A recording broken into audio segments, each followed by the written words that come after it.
Hey everybody, welcome to Regulatory Joe. I'm Joe Boyle, president of ClearFile, and today I'm excited to introduce our next topic, cost sharing.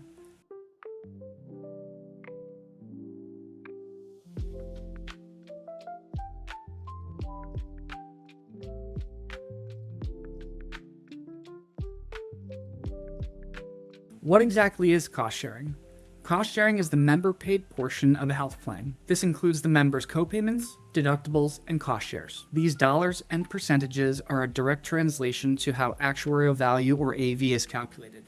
And we all know how important this is, especially going into plan year 2027, planning against strategic headwinds from the ACA. With subsidies going away, and with the lack of notice of benefit payment parameters that hasn't been released yet in Q1 of 2026, issuers should be strategizing on multiple plan designs and multiple scenarios to really drive your cost shares forward, whether you're looking to achieve your lowest cost price position within your market, offering the richest plan design or the leanest plan designs for certain strategic reasons for your organization and for your business. It's important to go off of last year's final plan designs by state, including the CMS federal EHB benchmark plans, when you're designing your plans this year, especially inputting their cost shares and copays. While some states at this point in the year may have started to introduce new mandates and statutes, it's really unclear until we enter probably closer to mid-February and or early March, when states are really going to be issuing formal guidance for plan year 2027. So what do we know? We do know that the AV calculator does end up changing when the draft is released to final, but we can anticipate that at minimum, CMS should not be changing the AVs up to plus or minus 5% of actuarial value. Really, that means that your metallic tier and your bronze, silver, platinum, gold plans aren't really going to change, but the ranges within those metallic tiers may change, which would allow you more what we would consider flexibility when you're signing plans to increase your copays, whether it's for a PCP visit, a specialist visit, even physical, speech, or occupational therapy. You see carriers and issuers really look at their population health data to see where were my members last year, what services were they seeking, what's important to them and their family or dependents, and what's the cost of that. Because with subsidies being eliminated, especially for folks above 400% of FPL or folks who need healthcare the most and under 150% of FPL, it'll be an especially challenging year for members when cost shares are already confusing. We encourage our issuers to continue to simplify your plan communications and member communications this year and be proactive, or even increase your call center staffing. We do anticipate increased questions during enrollment, or for those states who offer and or allow special enrollment periods throughout the 2026 calendar year. When we talk about making healthcare more affordable for our members who need it the most, cost shares is that primary driver. You can't really get around it. It's the infrastructure of plan design, and it has to be filed. So we do know that combating affordability without subsidies this year is going to be especially hard. So we are kind of left with limited options. For example, will states fund the affordability gap elsewhere to offset those, what we may see as increased cost shares, copays, and deductibles? Will we see an uptick in a trend across the board for members enrolled this next year, or will plans offset that affordability gap somewhere else?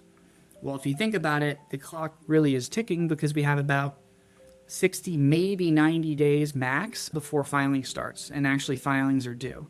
We're tracking towards early May, early June, and even some states such as Colorado has submissions due as early as late March. This bears a very unique opportunity for issuers entering the market for the first ever year against these headwinds for first-year affordability challenges.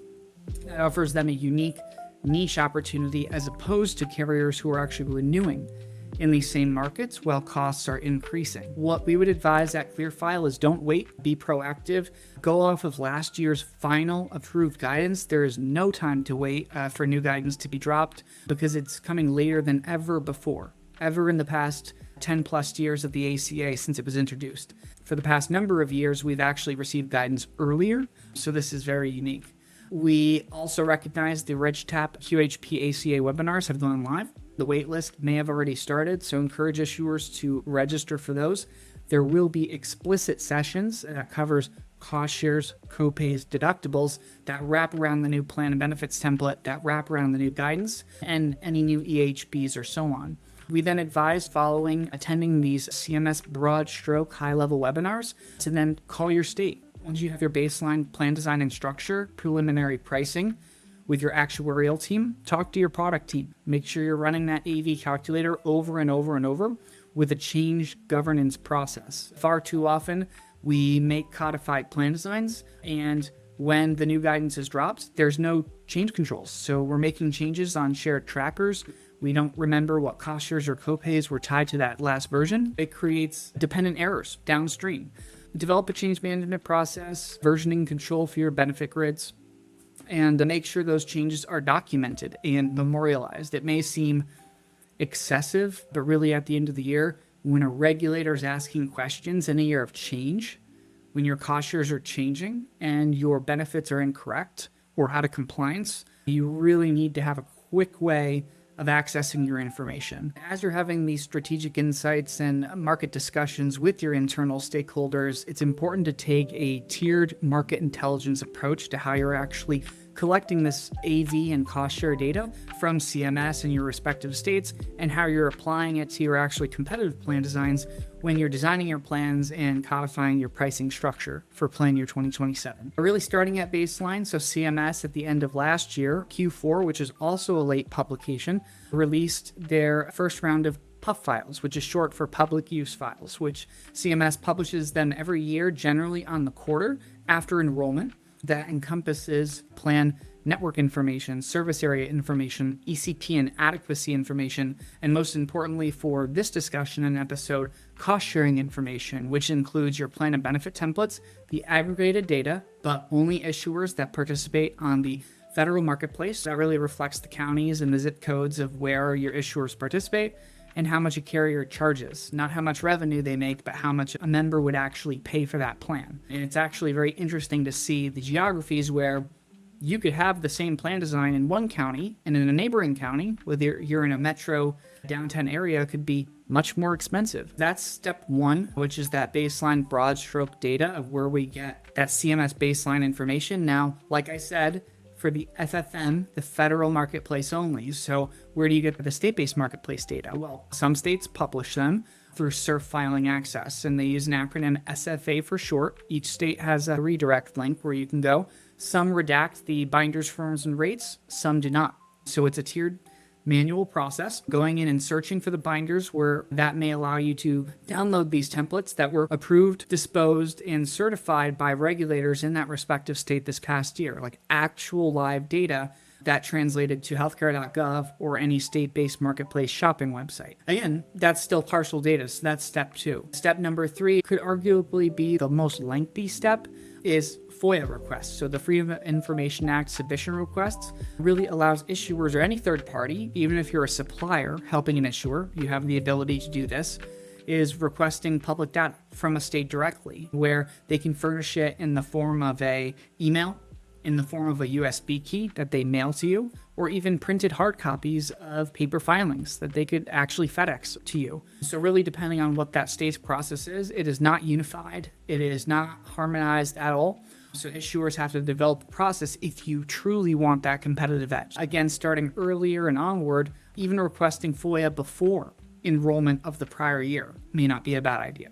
So having that three-tier approach, we say it triangulates the data. Really, if not here, then there. If not there, then here. So we can actually hone in on that and really just making target dates for decisions, because there's only so much data you can get as it's being publicly posted and available. There's going to be a point in the process, even if you have a three-tiered approach for getting your competitive intelligence, is applying it to your plan designs and approving it. So still making that line in the sand. Well, we do recommend having a go, no-go hard date where no changes will be made after a certain date. We recommend that would be, for most modest deadline states, April 20th to April 30th, somewhere in that second to third week of April, allowing the filing team 1 to 2 business weeks, which I know is a big ask for many folks listening and those stakeholders, but allow you to validate, cross-validate, again, the topic we're talking about today, the cost shares against all your other plans and benefits, templates, and so on in your filing package. Very important, because again, if you have 12 stakeholders handing you one piece of material each that validates independently, that's all fine. But then once you cross-validate those templates against the final cost shares that we're talking about today, you could receive a number of unknown errors. That could be labor-intensive to fix, that could run you up against the deadline, or put you at risk for non-compliance with the state. Try to be as proactive as possible. Following these steps will be critical, and it will be especially important this year to dedicate a project manager or project coordinator to help coordinate the deliverables of your internal stakeholders, most especially if you don't have a centralized product software, healthcare technology, or project tracking or workflow tool to centralize all your materials coming from all your different interdepartmental partners. Especially if you're a new issuer, which I was even shocked myself about how many issuers are entering new markets this year for the first time before against this year of change. Building those baseline policies and procedures are going to be critically important for a successful filing year. I think we all can agree, for those listening out there, that there is a lot that goes into cost sharing, not just on the day-to-day, but especially at this point in the year leading up to filing and submission season. So really, as a final thought, prioritize cost sharing. And if you haven't started the discussion internal to your organization, we need you to start that now. Assign dedicated resources if you have the ability or capabilities to, and collaborate with your partners. It's going to be important to track dependencies and have that change control process in place at the time of submission. Now more than ever, submissions need to be more clean and streamlined to approval. Thanks everybody for tuning in. Give us a like, give us a share, and we'll see you all next time.